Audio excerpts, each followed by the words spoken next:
Michelle here. I'm Michelle. I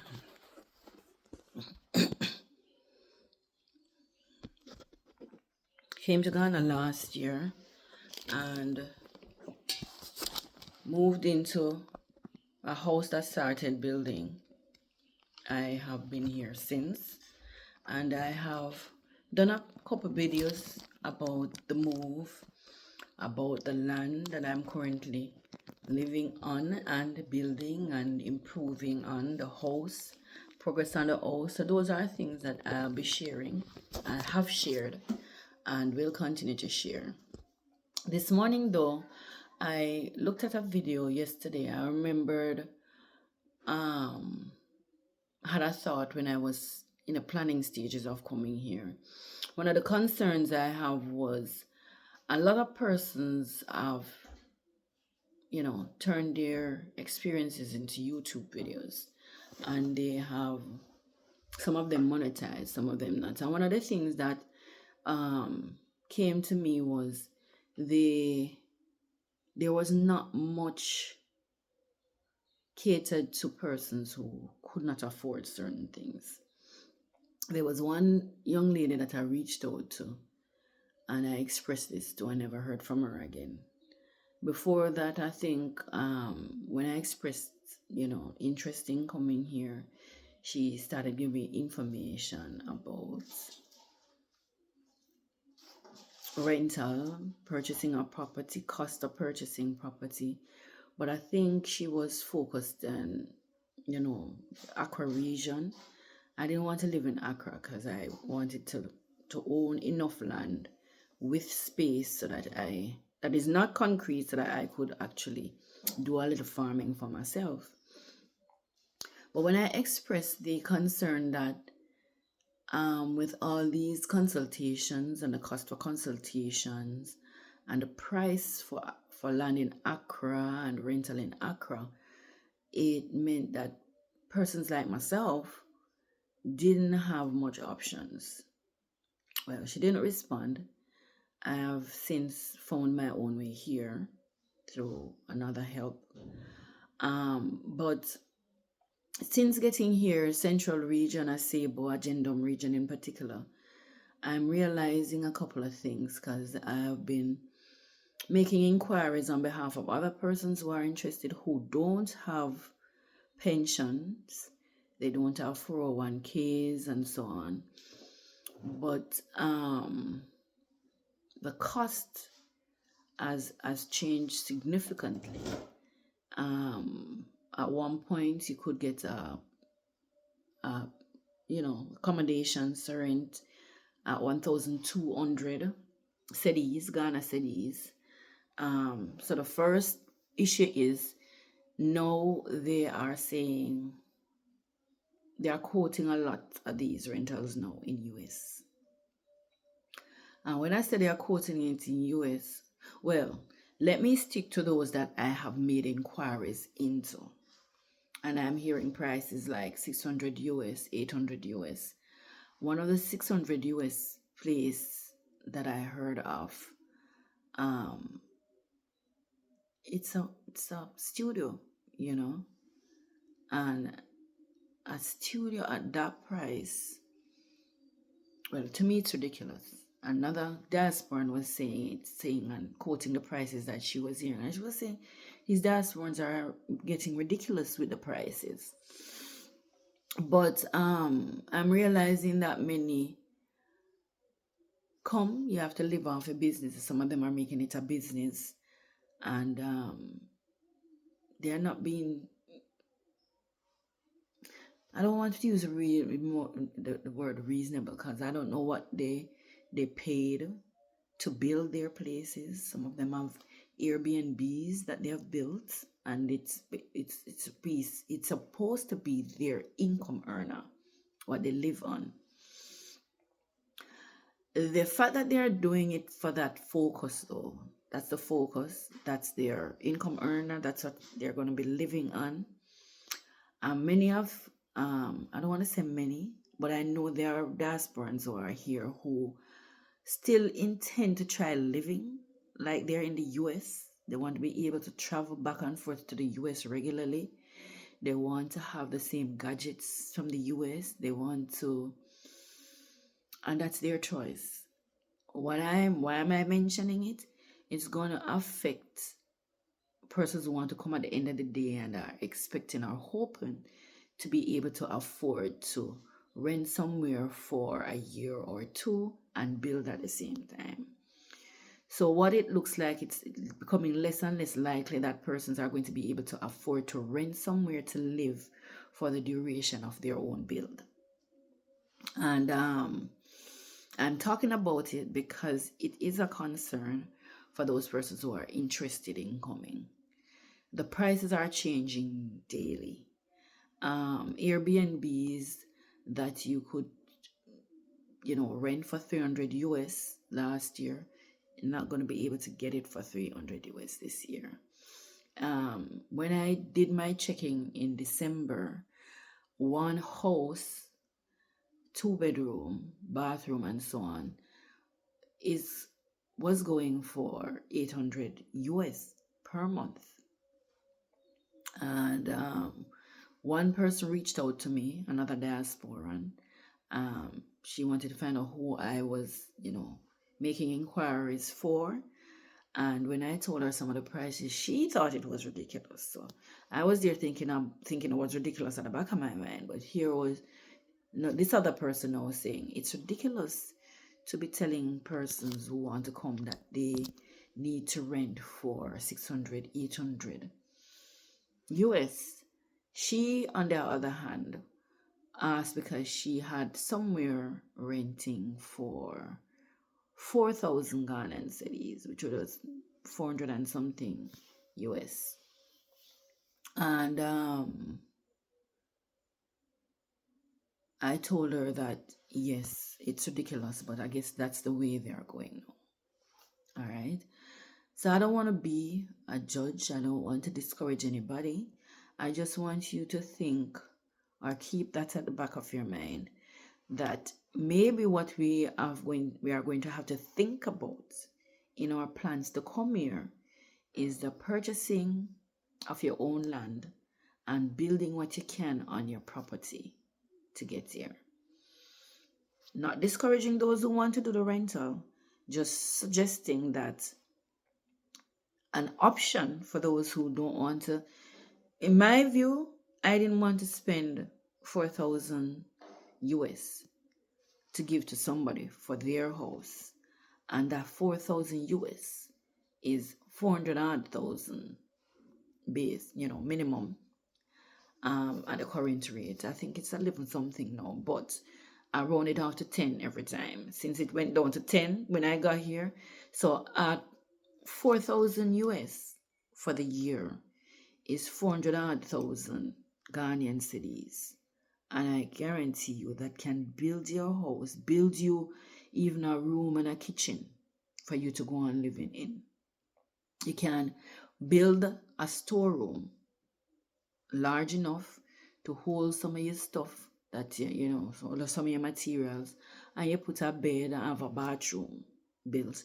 The bathroom being built would set you all along the way because to get the bathroom, you'd have to get your pit done.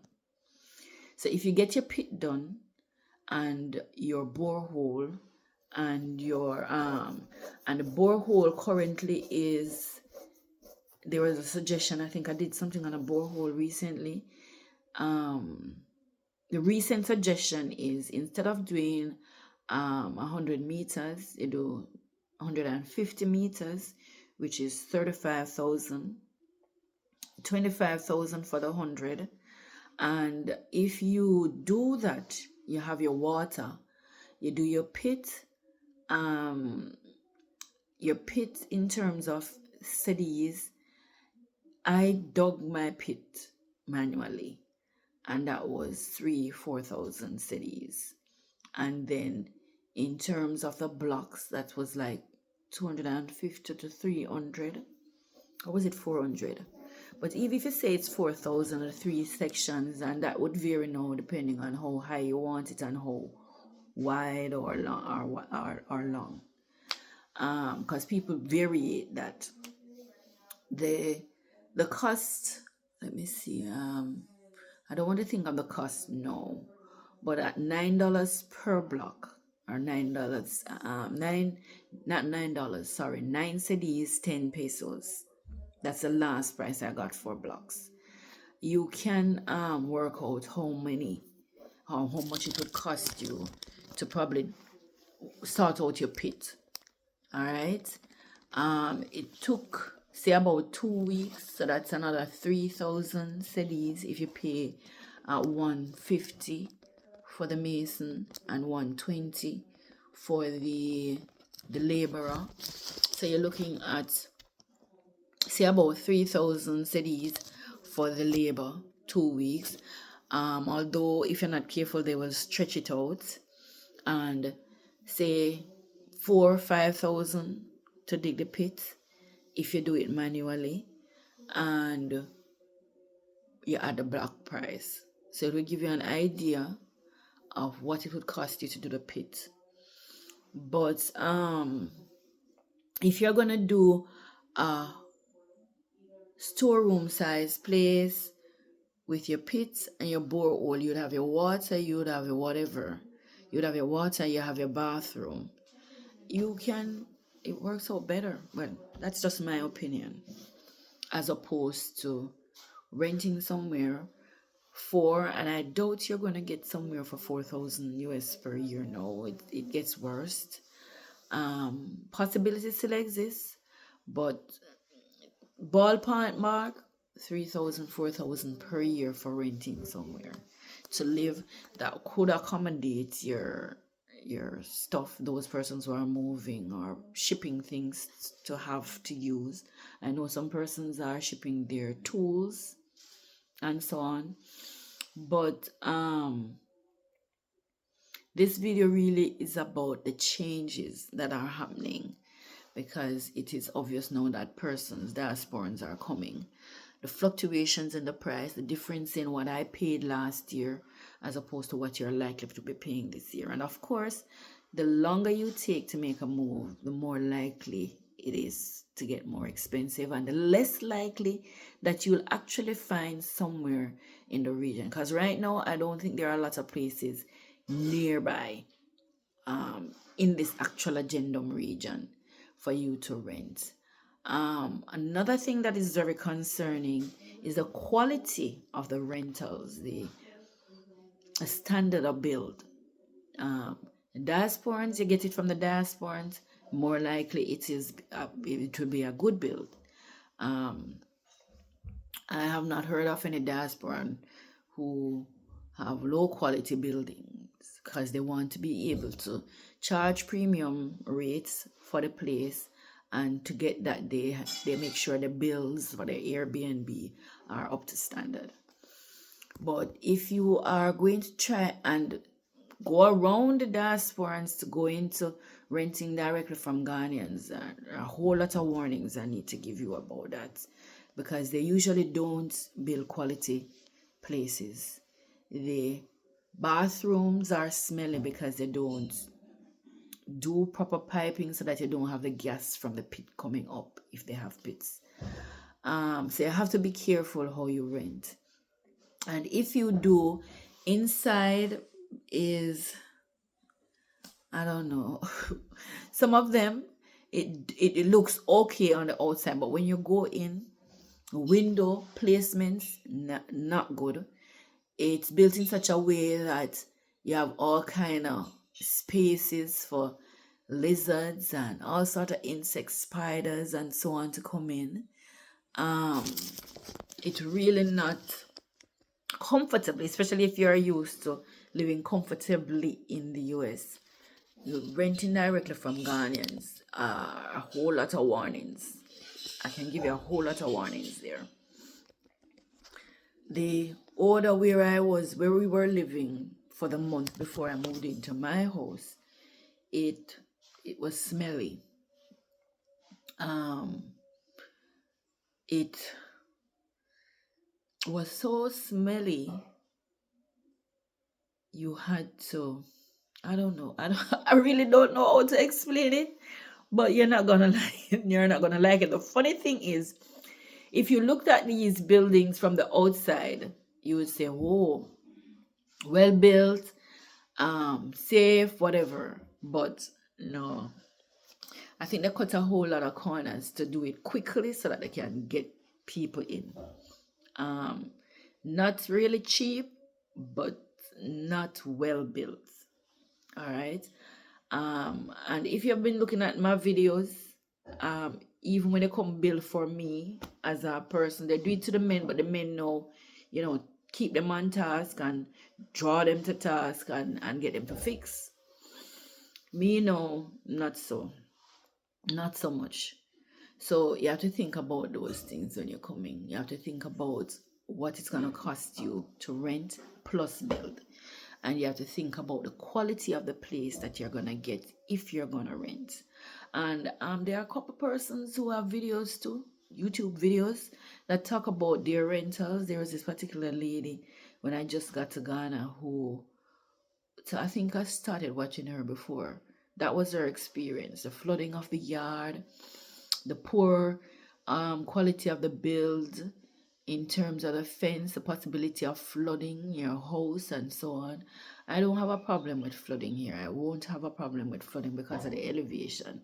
But you have to really, really do research, especially I believe in areas at Tema and those places that they have such a high cost for rental, and you don't really know what you're getting, and you don't know what the area is like in terms of flooding and so on.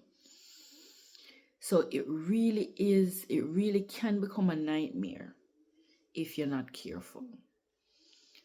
And I know that it's not everybody who is honest. Even some of those persons who are offering opportunities for you to consult and charging you money, because that's their income earner. You have to be careful of the information that they give you, the type of information, and the cost of the information, because they are going to limit the amount of information they give you based on, because if they are going to, if that's their income earner, they're going to want to stretch it as long as possible to get as much consultation in as possible so that they can earn. So there are a number of things you have to think about in terms of the route you want to take. But there are persons who give information without charging you. I don't charge a consultation fee. I don't have a problem accepting contributions, but at the same time, I just talk. And persons ask questions and I answer. So I am not going to put a cost on the information that I give, if you understand me. All right? I don't want a long video. I was just sharing the cost and the changes in the cost. At the base of this, keep in mind the fluctuations in the US versus Ghana cedis value. That must be kept in mind. And I'll see you in another video. Thank you for listening.